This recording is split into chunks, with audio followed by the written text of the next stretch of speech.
ಗ್ರಾಮದಲ್ಲಿ ಕುರುಬ ಸಮಾಜದ ಒಂದು ಕುಟುಂಬಕ್ಕೆ ಸಾಮಾಜಿಕ ಬಹಿಷ್ಕಾರ ಹೇರಲಾಗಿದೆ ಎಂಬ ಗಂಭೀರ ಆರೋಪ ಕೇಳಿಬಂದಿದೆ. ಈ ಘಟನೆ ಲಕ್ಷ್ಮೀ ಹೆಬ್ಬಾಳ್ಕರ್ ಅವರ ಕ್ಷೇತ್ರದಲ್ಲೇ ನಡೆದಿರುವುದು ಮತ್ತಷ್ಟು ಚರ್ಚೆಗೆ ಕಾರಣವಾಗಿದೆ. ಗ್ರಾಮದ ಕೆಲ ಪಂಚರು ತೆಗೆದುಕೊಂಡ ನಿರ್ಧಾರದಂತೆ ಆ ಕುಟುಂಬದೊಂದಿಗೆ ಮಾತನಾಡಿದರೆ 5,000 ದಂಡ ವಿಧಿಸಲಾಗುತ್ತದೆ ಎಂಬ ಎಚ್ಚರಿಕೆ ನೀಡಲಾಗಿದೆ. ಅದಲ್ಲದೆ ಯಾರು ಆ ಕುಟುಂಬದ ಬಗ್ಗೆ ಮಾಹಿತಿ ನೀಡಿದರೂ ಅವರಿಗೆ 1,000 ರೂಪಾಯಿ ಬಹುಮಾನ ನೀಡುವುದಾಗಿ ಹೇಳಲಾಗಿದೆ. ಈ ಆರೋಪಗಳು ಕೇಳಿ ಬರ್ತಾ ಇರೋದು ಬೇರೆಲ್ಲೂ ಅಲ್ಲ, ಲಕ್ಷ್ಮೀ ಹೆಬ್ಬಾಳ್ಕರ್ ಅವರ ಕ್ಷೇತ್ರದಲ್ಲಿ.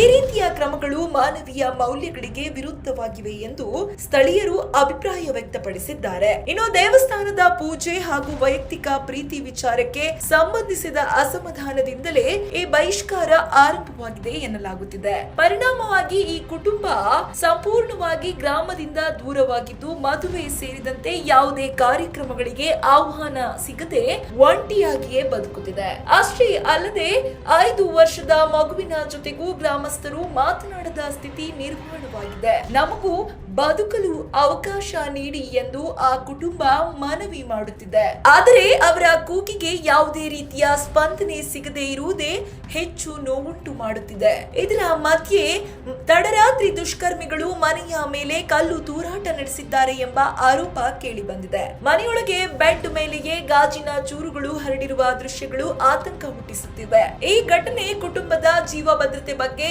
ಇನ್ನಷ್ಟು ದೊಡ್ಡ ಪ್ರಶ್ನೆ ಮೂಡಿಸಿದೆ. ಈ ಕುರಿತು ದೂರು ನೀಡಿದರೂ 15 ದಿನಗಳಾದರೂ ಯಾವುದೇ ಕ್ರಮ ಕೈಗೊಳ್ಳಲಾಗುತ್ತಿಲ್ಲ. ಹಿರೇಬಾಗೇವಾಡಿ ಪೊಲೀಸ್ ಠಾಣೆ ಪೊಲೀಸರ ವಿರುದ್ಧ ನಿರ್ಲಕ್ಷ್ಯದ ಆರೋಪ ಕೂಡ ಕೇಳಿ ಬಂದಿದೆ. ಪೊಲೀಸರು ಸ್ಥಳಕ್ಕೆ ಭೇಟಿ ನೀಡಿ ಪರಿಶೀಲನೆ ನಡೆಸಿದರೂ ಯಾವುದೇ ಕಠಿಣ ಕ್ರಮ ಕೈಗೊಂಡಿಲ್ಲ ಎನ್ನಲಾಗಿದೆ. ಗ್ರಾಮದ ಕೆಲವರು ಊರು ಬಿಡಿಸುತ್ತೇವೆ ಎಂದು ಬೆದರಿಕೆ ಹಾಕುತ್ತಿರುವುದಾಗಿ ಕುಟುಂಬ ಹೇಳಿದೆ. ಈ ಹಿನ್ನೆಲೆಯಲ್ಲಿ ಕುಟುಂಬವು ಭಯದ ವಾತಾವರಣದಲ್ಲಿ ದಿನ ಕಳೆಯುತ್ತಿದೆ. ಈ ಘಟನೆಗೆ ಸಂಬಂಧಿಸಿದಂತೆ ಬೆಳಗಾವಿ ಜಿಲ್ಲೆಯ ಸಾರ್ವಜನಿಕರ ಅಸಮಾಧಾನ ವ್ಯಕ್ತವಾಗ್ತಾ ಇದೆ. ಸಾಮಾಜಿಕ ಬಹಿಷ್ಕಾರ ಎಂಬಂತಹ ಪದ್ಧತಿಗಳು ಇಂದಿನ ಸಮಾಜದಲ್ಲಿ ಇನ್ನೂ ಜೀವಂತವಾಗಿರುವುದು ಚಿಂತಾಜನಕ ವಿಚಾರ. ತಕ್ಷಣವೇ ಸಂಬಂಧಿತ ಅಧಿಕಾರಿಗಳು ಮಧ್ಯ ಪ್ರವೇಶ ಮಾಡಿ ಆ ಕುಟುಂಬಕ್ಕೆ ರಕ್ಷಣೆ ಒದಗಿಸಿ ತಪ್ಪಿತಸ್ಥರ ವಿರುದ್ಧ ಕಾನೂನು ಕ್ರಮ ಕೈಗೊಳ್ಳಬೇಕು ಎಂಬುದು ಎಲ್ಲರ ಆಗ್ರಹವಾಗಿದೆ. ಇಂತಹ ಘಟನೆಗಳು ಮರುಕಳಿಸದಂತೆ ಕಟ್ಟುನಿಟ್ಟಿನ ಕ್ರಮ ಅಗತ್ಯವಾಗಿದೆ. ಇದು ಇವತ್ತಿನ ವಿಶೇಷ. ಇನ್ನಷ್ಟು ಅಪ್ಡೇಟ್ಸ್ಗಾಗಿ ನೋಡ್ತಾ ಇರಿ ಸಪ್ತಾಶ್ವ ಟಿವಿ.